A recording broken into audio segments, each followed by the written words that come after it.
Like to make a motion for the approval of the agenda, please. Motion by Mr. Thornberry, second.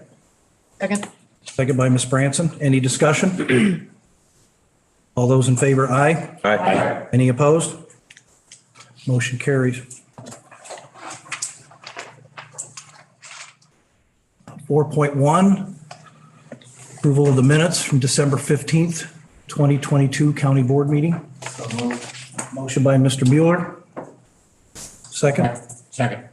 Second by Mr. Thornberry. Any discussion? All those in favor, aye. Aye. Any opposed? Motion carries. Public comment. Any sheets for public comment? Becky, do we get anything in email today? No. Public comment.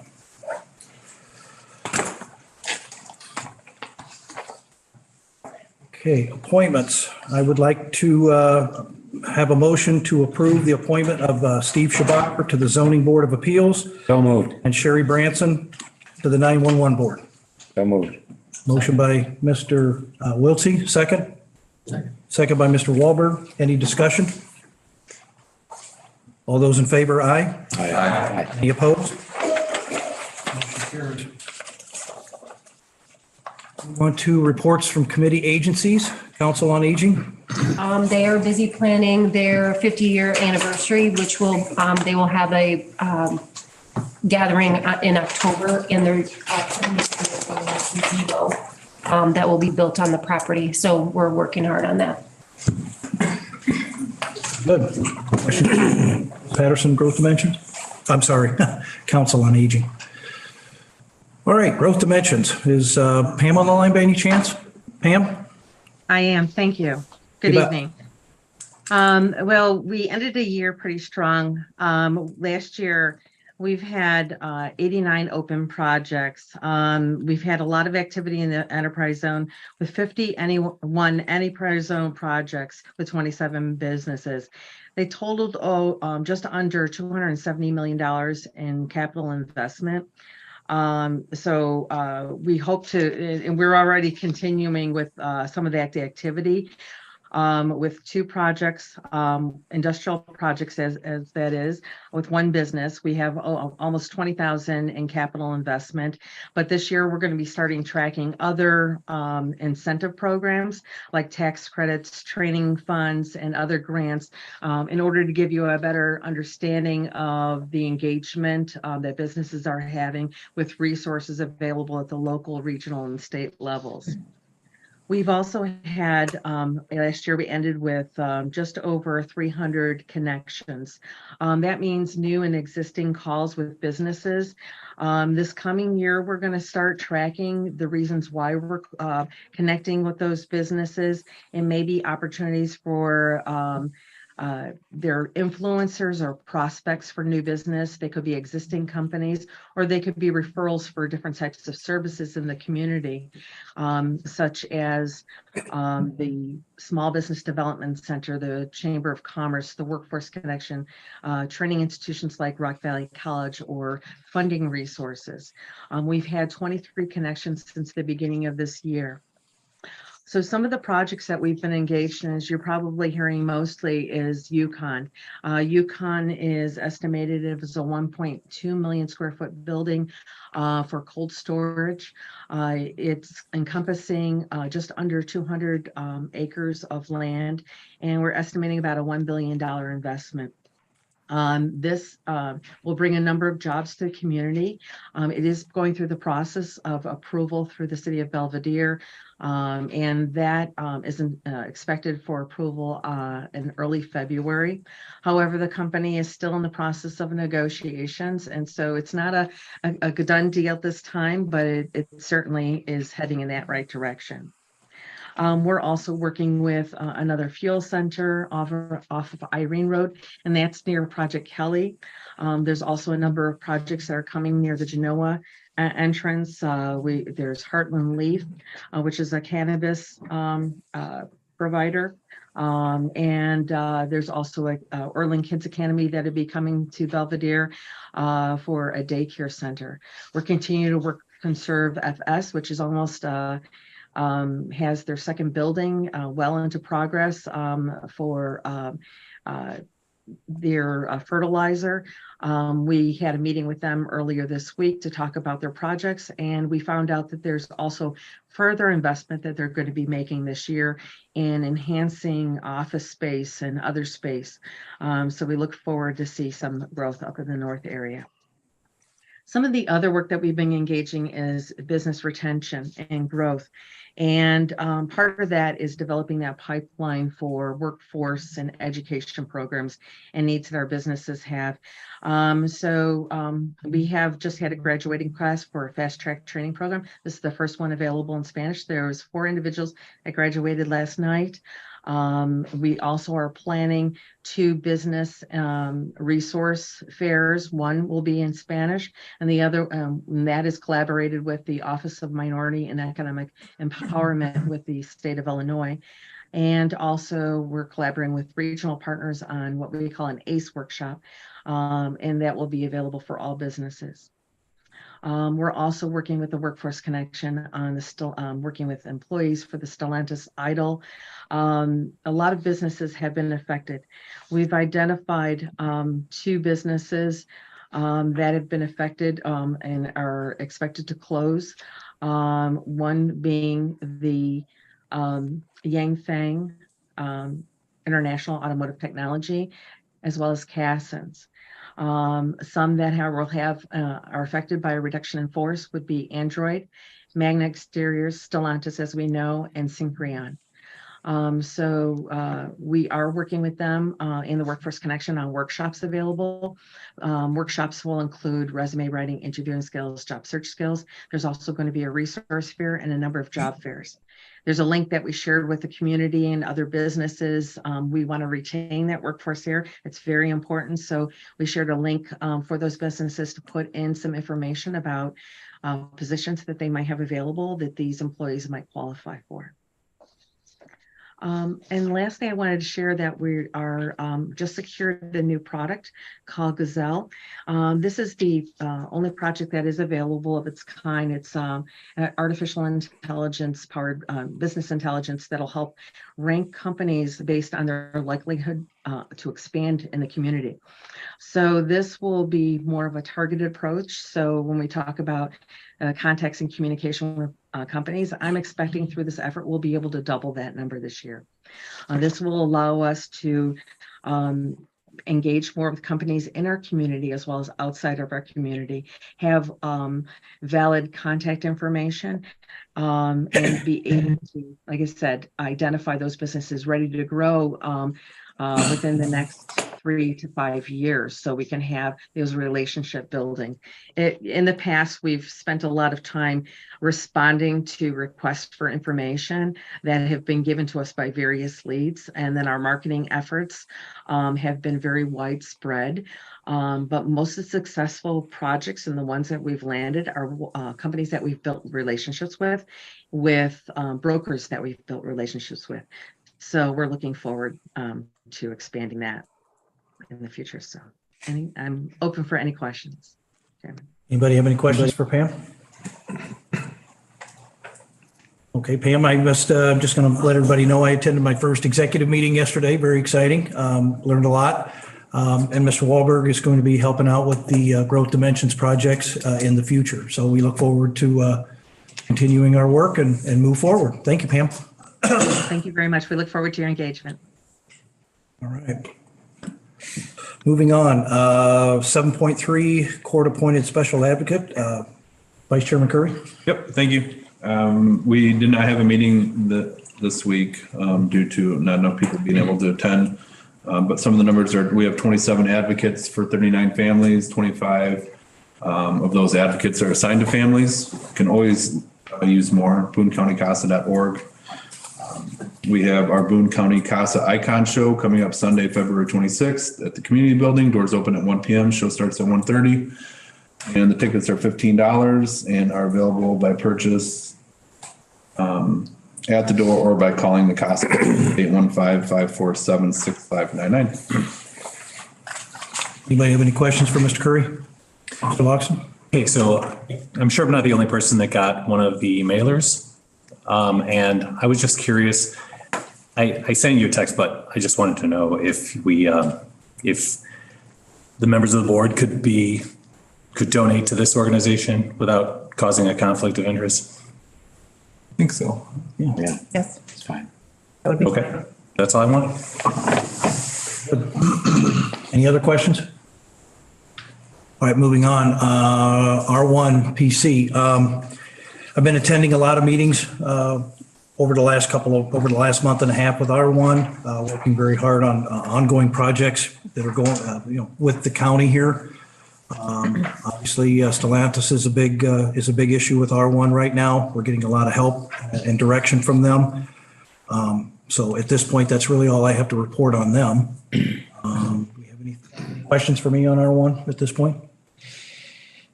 Okay. Moving along, 7.5, we don't have anything for other, I don't think.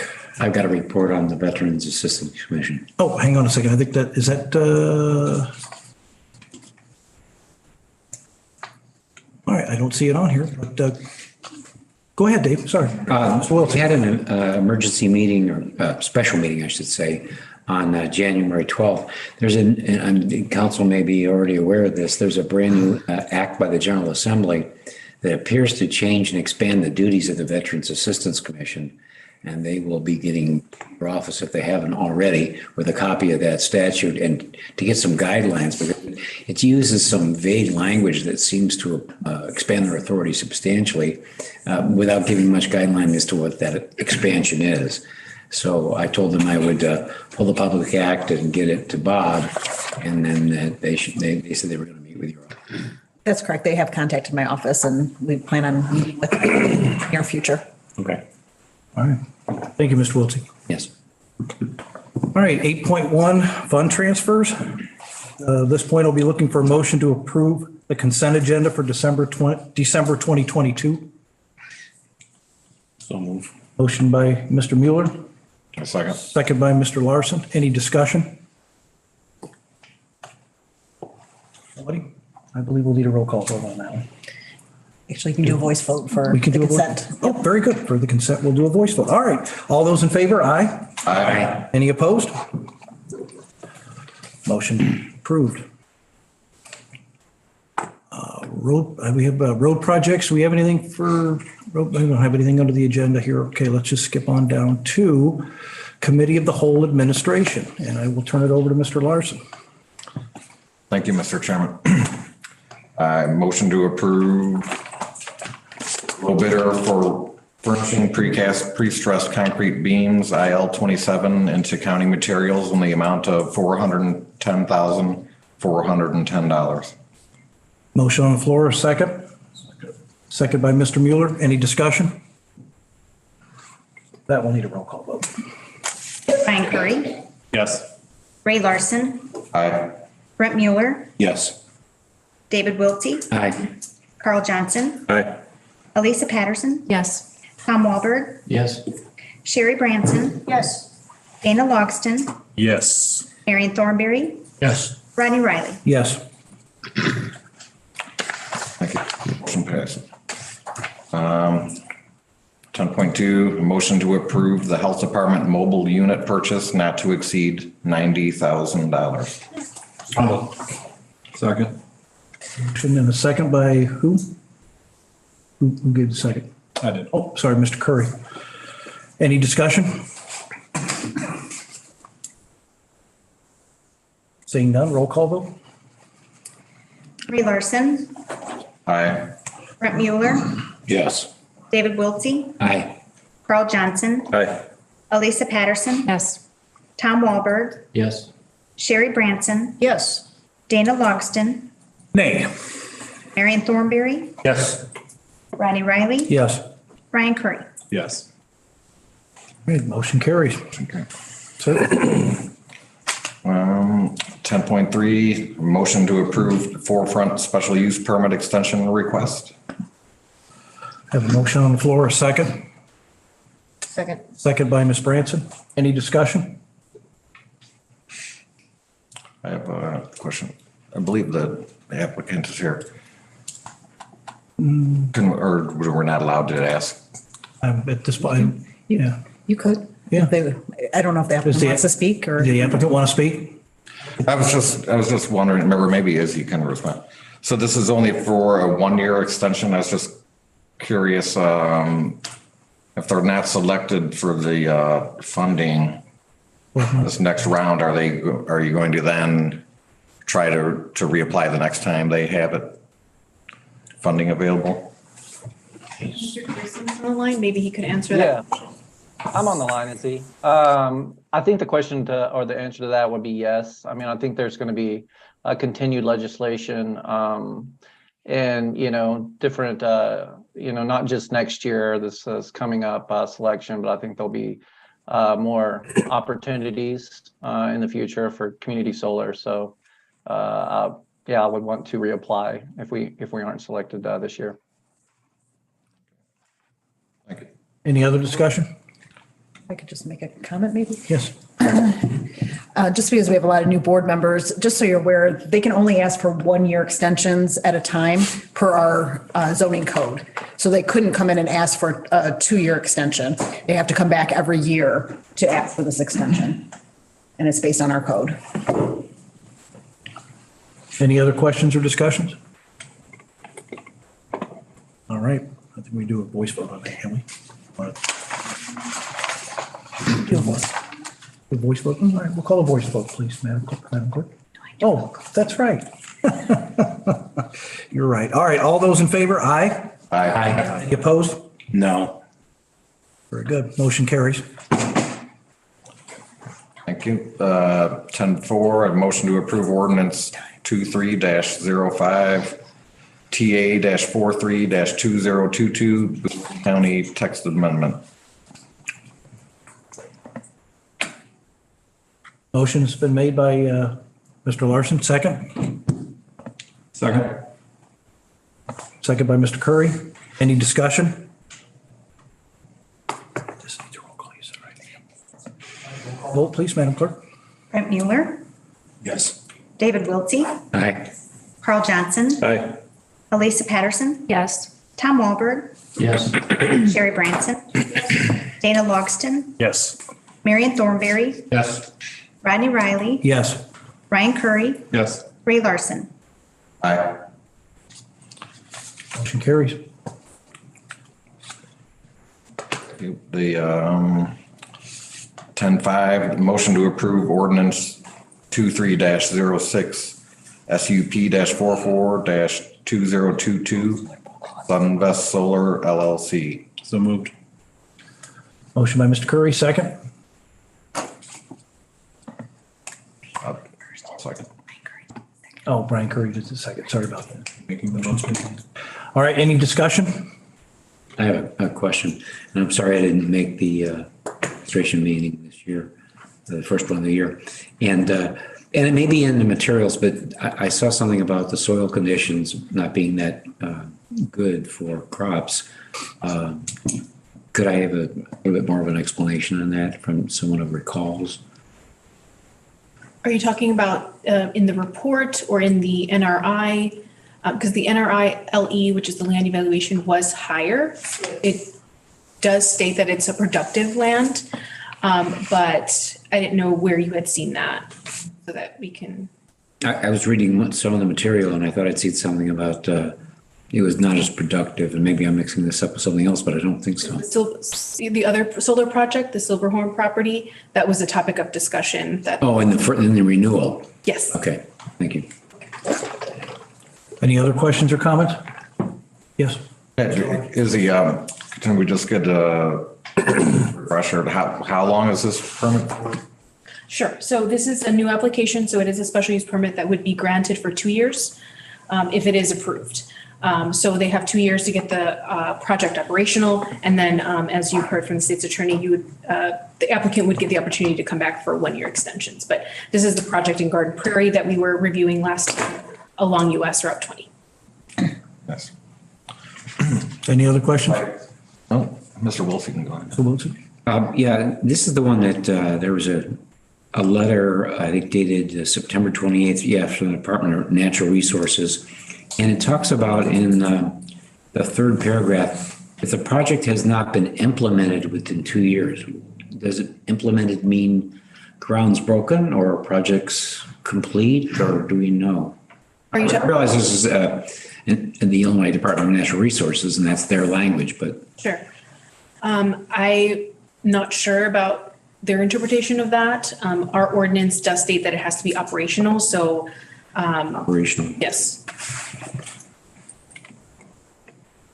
Anybody else? Mr. Larson? I think the representative from the Sunvest is here. If I could just ask him a question. Sure. Would you mind stepping up to the microphone, sir? Identify yourself for the record, if you would, please, sir. Yeah, Bill French with Sunvest Solar. Very good. Thank you. You need an address or anything? Okay. I just wanted to make sure, did you mention that you're maybe not expecting this, if you do get the permit, to not be constructed for 3 years? What I stated, so there's an opportunity in June for more projects to move forward. There's a wait list created, so it's not likely that we would build this until 2024. So we'd have to wait not till the 2023 allotment of projects. We'd have to wait till the 2024, which would be in June of 24, before we even knew if we could move the project forward. Okay. Yeah. Any other questions for the applicant?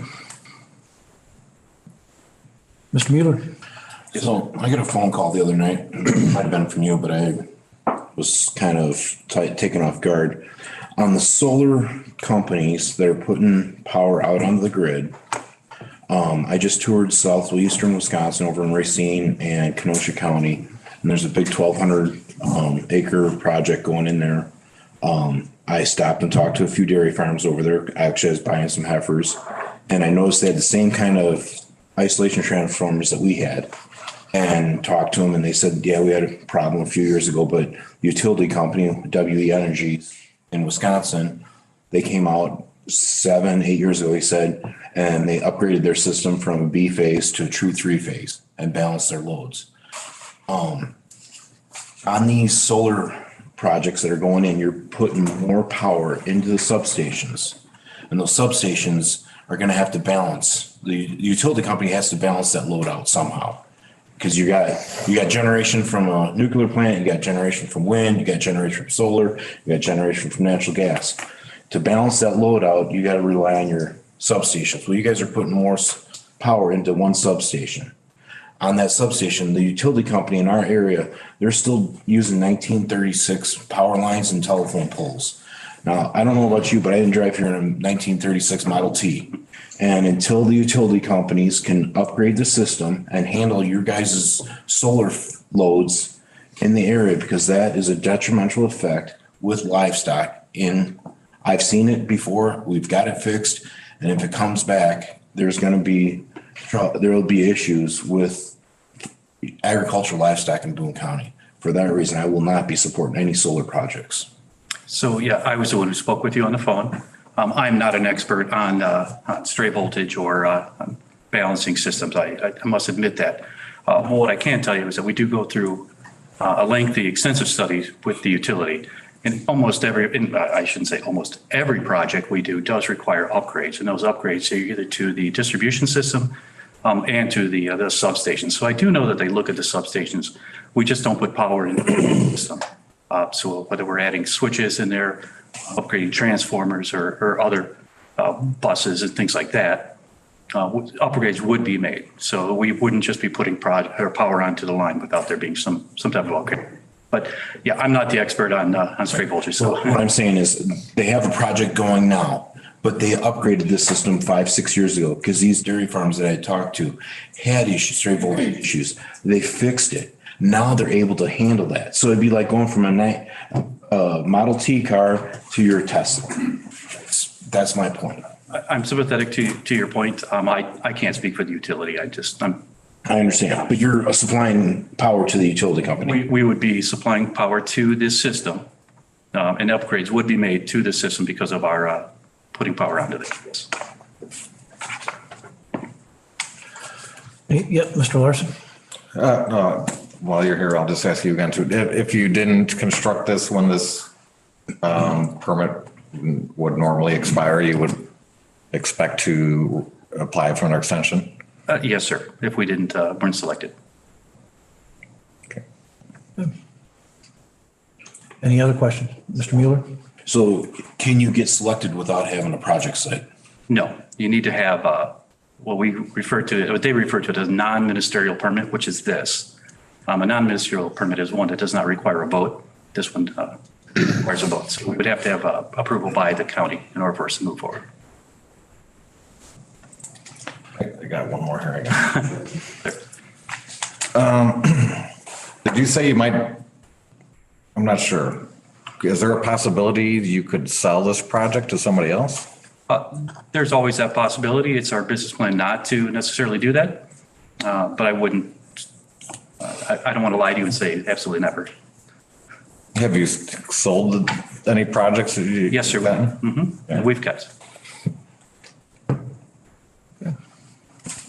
Any other questions or comments? Mr. Loxton? Yeah, this is to Brent's point. I just wanted to know who finances the upgrades to the transformers.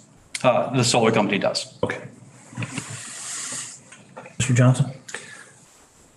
I just wanted to touch on that. So the solar company pays the utility, ComEd in this case, a fee for ComEd to upgrade the system to accept that you're going to be pumping into them or generating to them. So as an example, we're proposing a 5 megawatt project. So we make an interconnection application to Commonwealth Edison. They're the who manage the system. They do what's called a feasibility study, and then they do a system impact study. Both of those studies we fund and pay for. And then they come back and they tell us, if you want this project and us to interconnect your project onto our system, it's going to cost you X number of dollars in upgrade cost. They do the upgrades, but we pay for the upgrades. So they do the study, they determine what upgrades are needed, and you have to pay for it. Yes, sir. So it's all up to them. So, okay. Just so I have that straight. I think to hold this solar developer or any other solar developer or any other developer in any kind of project hostage or make them seem responsible for upgrades that another utility or unit is supposed to make, it is unfair and short-sighted. In this instance, to say we're not going to vote for a solar project because ComEd hasn't upgraded their system, that's not the solar company's duty. That's ComEd's duty. The state of Illinois, the governor, our legislator, have all decided that we need to have renewable energies. We need to use them. I think we've all seen that there's a huge push that if these projects aren't approved, the state's going to approve them for us, and we won't have any choice. So we as a body can make decisions now or in the near future on what types of projects we think are acceptable and what conditions we think are acceptable and move forward from there. Or at some point, the state is going to take over and we won't have any say. It's incumbent upon ComEd. They do a study, they determine it, and if it doesn't come right, it's up to ComEd. It's not the solar company's fault. So I think we just need to be mindful of how we're evaluating these projects as they come through. Anybody else? I just have one more question there, maybe for Mrs. Smith could answer. Is there anything that prevents any project like this being sold to an entity that's owned or affiliated with a foreign government? Not that I'm aware of. I will say that that's not my area of expertise. I could answer for you, but I don't know of anything off the top of my head. It's the best answer I can give you sitting here tonight. Okay. Any other comments? Mr. Thornberry? On your question, Mr. Larson, there was a movement. I don't know if anything's developed from it yet, but the government in Washington, D.C. is trying to prevent anybody from selling anything to China, so China cannot come up with any more of our property. Whether they're doing anything about anybody else, I don't know. But on another note, this farm is still in agriculture. It's still a productive farm, and I'm not voting for anything against agriculture. When there is too many spaces around here for solar, I'm for solar, don't get me wrong. I'm for wind. I lost my last election because I was for wind. Because they are all to our benefit. Nobody likes to admit that. They come up with all kinds of excuses to not admit that. But I like farms better because farms give us something we need. Solar is something we can do without for the time being. So I'm going to be voting no on this because this is still a productive farm. Anybody else?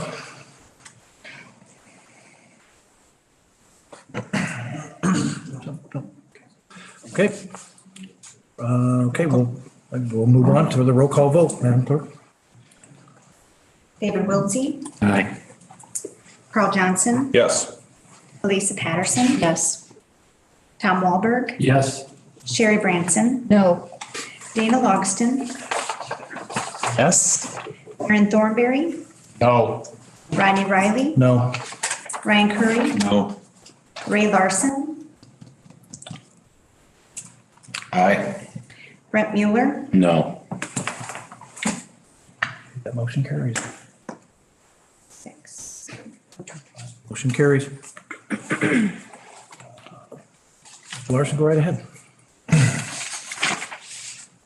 10-6, a motion to approve ordinance 23-07 MA-48-2022 Rado map amendment. We have a motion on the floor, a second. Second by Mr. Mueller. Any discussion? Or no, I'm sorry, is we're amending the map. If you Okay, could we do a get a roll roll call then. Very good. Okay. No other discussion? Roll call vote, Madam Clerk, please. Carl Johnson, Aye. Elisa Patterson, Yes. Yes. Sherry Branson, Yes. Dana Logston, Yes. Marion Thornberry, Yes. Rodney Riley, Yes. Ryan Curry, Yes. Ray Larson, Aye. Brett Mueller, Yes. Dave Wiltsey. Aye. That motion carries.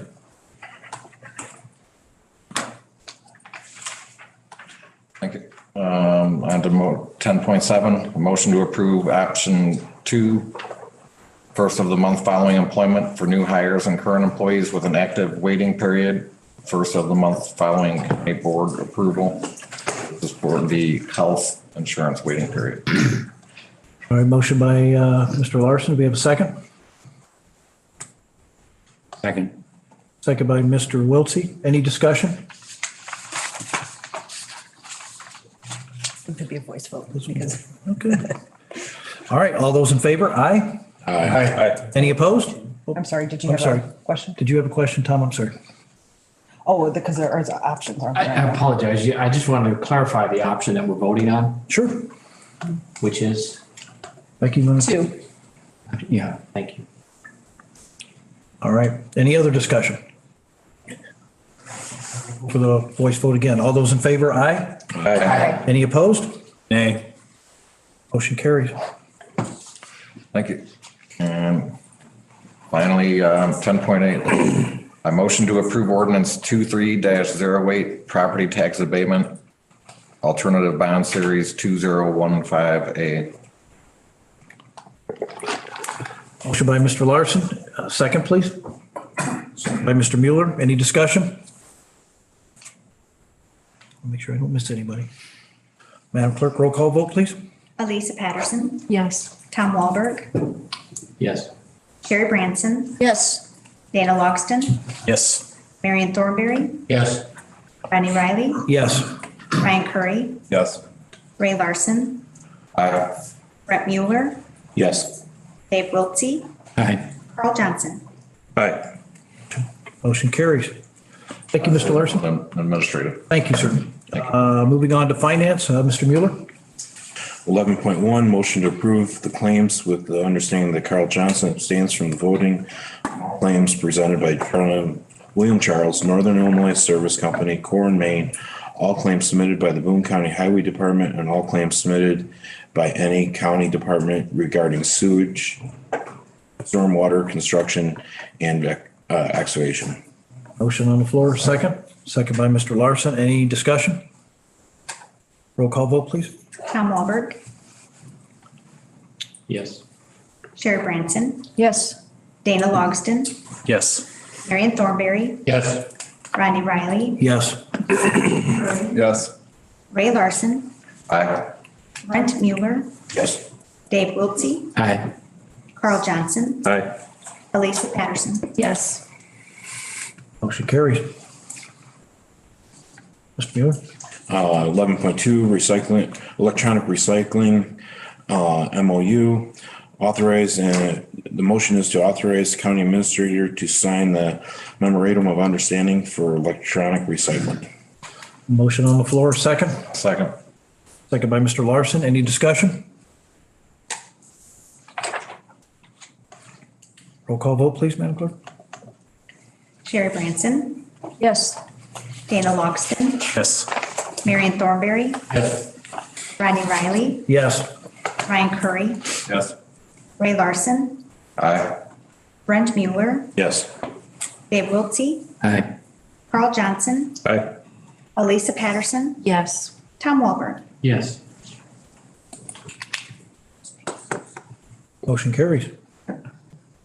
11.3 administrative assistant acting up pay.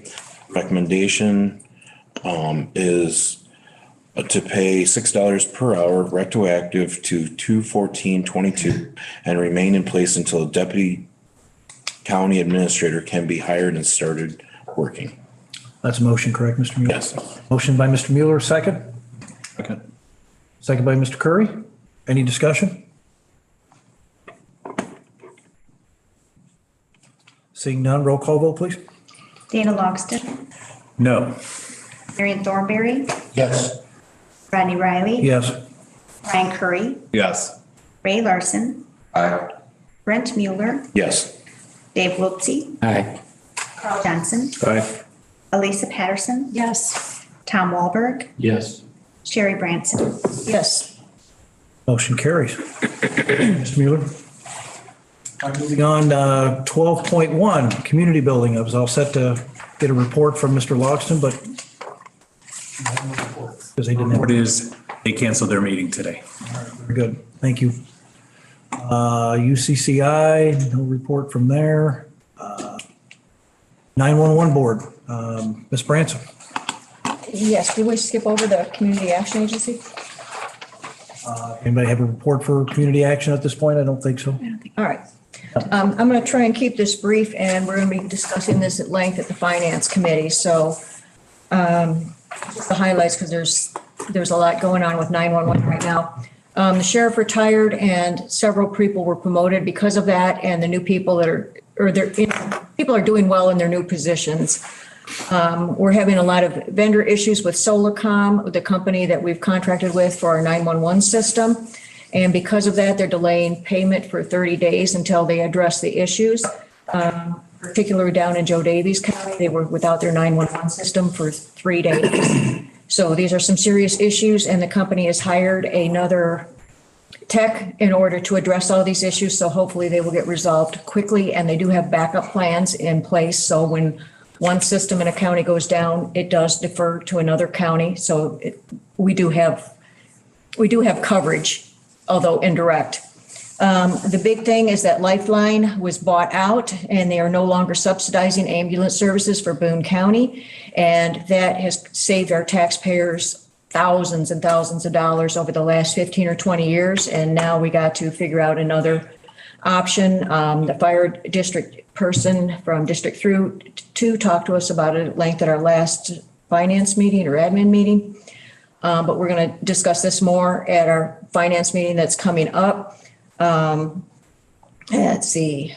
Currently, each fire district has their own contract with expiration dates, so we need to find a new ambulance service coverage as soon as possible.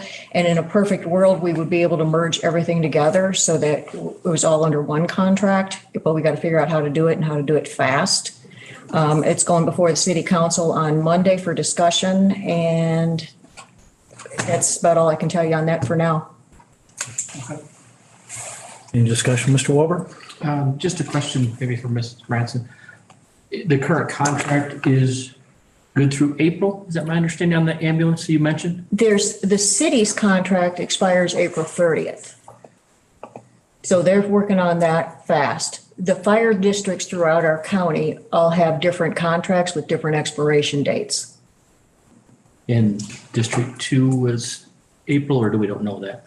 I don't know when District 2 expires. I've only been to one meeting with 911. I was trying to recall what, like you mentioned, Mr. Coons mentioned at the meeting, and that's. Exactly. I was trying to recall that. I thought he gave a date. I'm hoping we'll have more information by our meeting coming out. Very good. Thank you. Anybody else have any comments?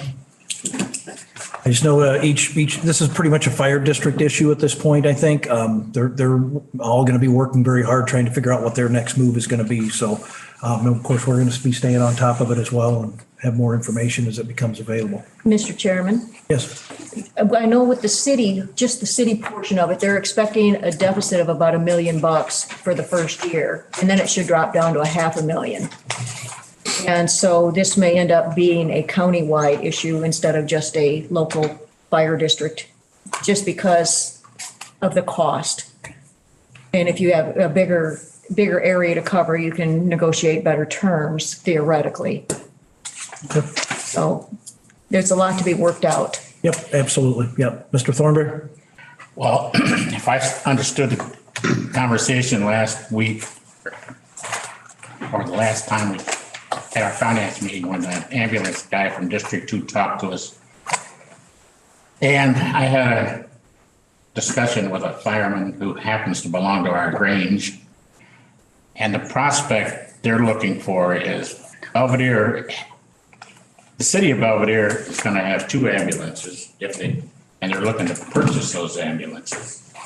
District 2 is looking to purchase 2 ambulances so that we have 4 ambulances in Boone County or in Belvedere, basically. Rescue Squad in Capron is a private entity that we appoint board members to, but the ambulance service itself is a private entity. So even though they service us and we give them a tax allotment, they are still a private entity. They can bill people any way they want. So right now, if we had to go out and buy another contract, yes, there's going to be a deficit. But if they have enough money to buy their own ambulances, they will get a subsidy from the federal government and the state government, because the ambulance services through a fire department can be subsidized where they can't through a hospital. So, or through a private entity. But if they come through our fire department, they will be subsidized through the government to some extent. That's what he was telling us last week. It's to our benefit to buy the ambulances for the fire department, or have the fire department buy them with the money they get from the government. Okay, again, I know you're talking with a few people on those boards as well, that they're working very hard to try to come up with some solutions and to move forward in that aspect. So, but we will certainly be keeping an eye on what's going on. Anybody else have any other questions for the 911? Is anybody? All right, moving along then. Northern Illinois Land Bank Authority. I got an email from Sherry Gieske that she doesn't have anything to report for this month. Any other committees need to report anything? Okay. Scheduled committee meetings. Administration. Mr. Chairman, next administrative legislative committee of the whole meeting will be February 2nd at 6 p.m. in this room. Okay, very good. Finance meeting? Would be February 9th, this room, 6:30. All right. And our next county board meeting will be February 16th, 2023 at 6:30 p.m. Anything for correspondence? All right, I do believe we have for an executive session tonight on collective bargaining. So I'll make a motion that we go into executive session. So Mr. Thornberry made the motion. Is there a second? I second. Mr. Larson, second. Roll call vote, please, Madam Clerk. Marion Thornberry, Yes. Brian Riley. Yes. Ryan Curry, Yes. Ray Larson, Aye. Brent Mueller, Yes. David Wiltsey, Aye. Carl Johnson, Aye. Elisa Patterson, Yes. Tom Wahlberg, Yes. Sherry Branson, Yes. Dana Logston. Motion approved. We are in executive session at 7:19 PM. Is there a way to